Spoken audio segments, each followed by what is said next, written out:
बात करेंगे 4000 डिग्री वाला बम। यहां इसकी बात होनी बहुत जरूरी है। व्लादिमीर ज़ेलेंस्की कीव पर हुए सबसे बड़े हमले का बदला लेना चाहते हैं। उन्होंने कह दिया है कि पुतिन ने बहुत बड़ी गलती कर दी है, लेकिन रूस ने भी अपने इरादे जाहिर कर दिए।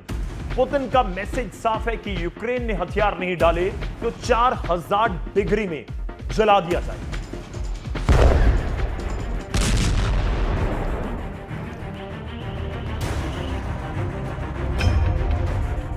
यूक्रेन की राजधानी कीव से आई ये तस्वीरें रूस के सबसे खतरनाक वार की गवाही दे रही हैं। पुतिन की फौज ने यूक्रेन के साथ अपने यूरोप को भस्म करने की नीयत साफ कर दी है।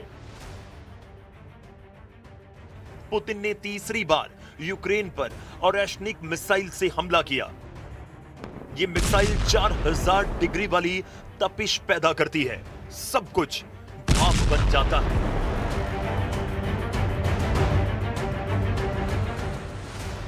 जब एक तरफ उत्तर भारत 45 डिग्री सेल्सियस की गर्मी में तप रहा है और ये तस्वीरें पूरी दुनिया तक पहुंच रही हैं, तब दूसरी तरफ यूरोप को लग रहा है कि पुतिन 4000 डिग्री में जलाकर पूरे नेटो को भस्म कर देंगे।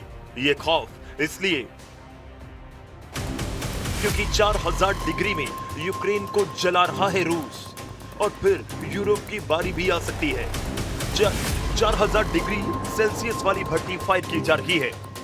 आगे 4000 डिग्री में ज़ेलेंस्की को जलाने का बहुत बड़ा मिशन लॉन्च हो सकता है।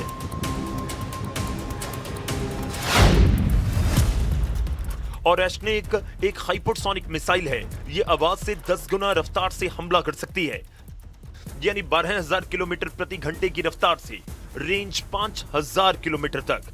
लेकिन कम वॉरहेड के साथ यह ज्यादा दूरी तक भी जा सकती है। तो जिसकी हम बात कर रहे थे कि आप वाकई वैसी स्थिति बनती हुई नजर आ रही है मेजर गौरव आर्या कि वाकई ही 6 महीनों में अगर जंग खत्म होगी तो उसका मतलब यह होगा कि ऐसी मिसाइल का इस्तेमाल किया जाएगा और अलग अलग जगहों पर भी किया जा सकता है।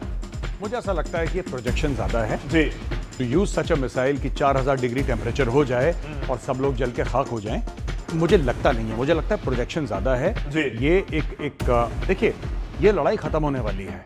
इस लड़ाई को जितना होना था हो गया, बट ट्रेन की तरह है, ब्रेक मारते हैं तो 1-2 किलोमीटर चल के तब रुकते। चलिए, मिसाइल हम दिखा रहे थे मेजर गौरव आर्या, आप थोड़ा सा अगर इसको एक्सप्लेन कर पाएं 5-6 इमेजेस के जरिए मैं आपको दिखाता हूं कैसे होता है। स्टार्टिंग से दिखा दीजिए एक बार। जी हाँ, पहली स्टेज जिसमें मल्टी वॉरहेड नजर आ रहे हैं, और दूसरी स्टेज ले आइए जब ये ओरेशनिक मिसाइल जो आगे बढ़ रही है उसकी हम बात कर रहे हैं। और दूसरी स्टेज में क्या है कि पहली स्टेज वाला जो उसके साथ एक पार्ट था वो अलग हो गया। मेजर गौरव आर्या, लगभग हर मिसाइल ऐसे ही काम करती है। जी, इसमें कुछ खास अगर बैलिस्टिक मिसाइल है और री एंट्री व्हीकल है जी, तो ये फिर अलग हो जाएगी। फिर दूसरे स्टेज पे वो अलग हो गया। फिर मल्टी वॉरहेड हैं जो MIRV कंपोनेंट है, वो 4 अलग या 5 अलग या 6 अलग जो भी हैं उसके, वो इस अलग में 6 वॉरहेड। हाँ जी, और वो अलग अलग शहरों में जाके अलग अलग लोकेशंस पे जाके गिरेंगे। सिंपल सा ही जी। और हमने वो आपको दिखाने की कोशिश की है कि वह अलग अलग जगह पर ड्रॉप होंगे। एक और भी आपके पास इमेज के जरिए, ग्राफिक के जरिए मैं दिखाऊंगा। और देखिए, वॉरहेड टारगेट की तरफ बढ़ते हैं अलग अलग दिशा में, 6, 5, 4, 3, 2, 1 अलग अलग दिशा में बढ़ते हुए नजर आ रहे हैं। कुल मिलाकर ये जो ओरेशनिक मिसाइल का हम बात कर रहे हैं वो इस तरह से काम करती है। मैं आपसे ये चीज जाननी चाहूंगा क्योंकि ये भी बताने की कोशिश की गई है कि यूरोप के अलग अलग कंट्री, इटली का रोम हमारी रेंज में है, इस मिसाइल से ये दिखाने की कोशिश है। ये प्रोजेक्शन यूरोप की हर कंट्री के लिए रूस कर रहा है। This is against NATO basically जी। ये नेटो का एक उसके लिए है, क्योंकि जब USSR था तो उनका जो मुख्य एडवर्सरी था वो नेटो था। ठीक है। तो नेटो के जितने भी देश हैं, USSR ये बताना चाहता था उस वक्त, मैं 91 के पहले की बात कर रहा हूं, कि we can wipe out NATO, ये बात।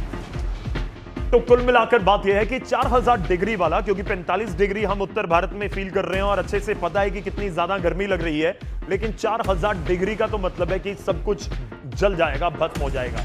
मेजर गौरव आर्या को लग रहा है कि ज्यादा प्रोजेक्शन है, हमले से ज्यादा या ऐसी स्थिति आए उससे ज्यादा प्रोजेक्शन है।